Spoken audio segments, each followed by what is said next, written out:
আজ আমি আপনাদের বানিয়ে দেখাবো টক পালং শাকের টক।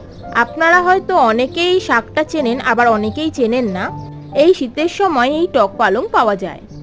তাহলে চলুন এই শাক আমি কি করে বানাই সেটাই আপনাদেরকে আজ বানিয়ে দেখাবো।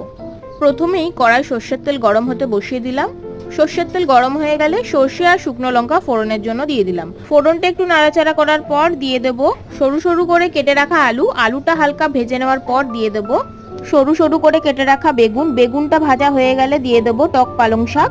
শাকটাকে আমি আগে থেকে ভালো করে বেছে ধুয়ে নিয়েছিলাম।